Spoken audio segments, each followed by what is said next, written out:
Hello, everyone. This is Darcinovia back once again with another review. This time it's on The Flood, the second Halo novel, and the only novelization of any of the video games. Released in 2003, back when the Halo universe all it had was Combat Evolved and Fall of Reach, another novel was published before this actual sequel, which I'll talk about next time, First Strike, was released. The Flood, well, this novel, there's those who like it and there's those who hate it. So it's kind of mixed, the reputation on this novel. Because the characterization of Master Chief and it feeling like basically a novelization of a video game.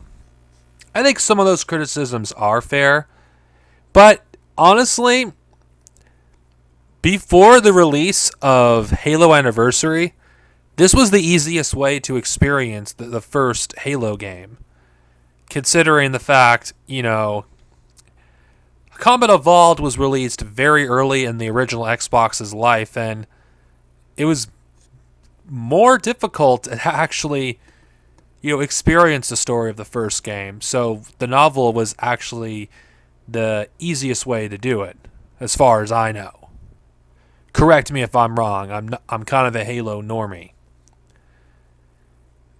The thing I like about The Flood is it greatly expands upon the lore of Halo, and it gives us glimpses of the various species that appear in Combat Evolved. Like Fall of Reach before it, anything that comes after, the Flood also is tied to this, like Fall of Reach before it. A lot of things that were established in this novel are introduced in later Halo games and other Halo related works. So even though I don't think this is as relevant as Fall of Reach, or I believe you could probably skip this novel if you've already played Combat Evolved and not miss much, at least in my opinion. I can't comment on what I think of First Strike yet because I haven't read it, but The Flood, I do think if you are a hardcore Halo fan, at least if you play the games a lot and you're getting into the expanded universe, I would read The Flood. I think it gives an interesting perspective on what happened during the events of Halo 1 through various perspectives. Now, all the characters that you read about, they die. And it's pretty much every character dies. I think the segments that focus on those characters are probably more interesting than the ones that focus on Master Chief. Because Master Chief, you're just basically reading, a level that you play through, but in novel form. You do get some new scenes, here and there. You get, glimpses what, Master Chief is thinking.